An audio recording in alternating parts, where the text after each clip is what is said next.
Friends, ఈరోజు నేను మీకు చంపసారాలు చేసి చూపించబోతున్నాను. చాలా బాగా వచ్చాయి. షార్ట్ లాస్ట్ దాకా చూడండి. ఖచ్చితంగా మీరు ఇంట్లో ట్రై చేస్తారు. అంత బాగా వచ్చాయి. చంపసారాలు నా ఫ్రెండ్ కోసం చేస్తున్నాను. తను అడిగింది, మోడల్ చెప్పి ఇలా చేయమని అడిగింది. సో తను చెప్పినట్లే చేస్తున్నాను.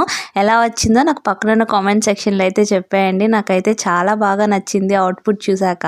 తను ఎప్పటి నుంచో అడుగుతుంది చంపసారాలు చేయమని. నాకైతే ఈ రోజుకి కుదిరింది. నిన్న ear rings making video upload చేశాను డీటెయిల్ గా. చాలా బాగా వచ్చాయి ఇయర్ రింగ్స్. ఎవరైనా చూడని వాళ్ళు ఉంటే కింద లింక్ ఇస్తాను, ఒకసారి వెళ్ళైతే చూడండి. దాంట్లో డీటెయిల్ గా చెప్పాను. ఇయర్ రింగ్స్ ని కరెక్ట్ గా ఎలా షేప్ చేసుకోవాలి, బ్లాకిష్ రాకుండా అని చాలా క్లియర్ గా చెప్పాను. సో చూడని వాళ్ళు ఉంటే చెప్పాను కదా, కింద లింక్ ఇచ్చాను, ఒకసారి అయితే వెళ్ళి చూసేసేయండి. ఇందులో చూపిస్తున్న ప్రతి ఒక్క మెటీరియల్ మన దగ్గర అవైలబుల్ ఉంది. ఎవరికైనా కావాలనుకుంటే స్క్రీన్ మీద వాట్సాప్ నెంబర్ ఇస్తాను, దానికి హాయ్ అని పెడితే గ్రూప్ లింక్ ఇస్తే అప్పటికప్పుడు అప్డేట్స్ అనేవి మీకు వస్తూ ఉంటాయి. ఫైనల్లీ చంపసారాలు అయితే రెడీ అయిపోయినాయి. ఇది ఏ డ్రెస్ మీద, శారీ మీదకైనా ఇలానే సెట్ అయిపోతుంది. అంత బాగా వచ్చాయి. మీకు ఎలా అనిపించిందో పక్కన కామెంట్ సెక్షన్ లో షేర్ చేసుకోండి. By by.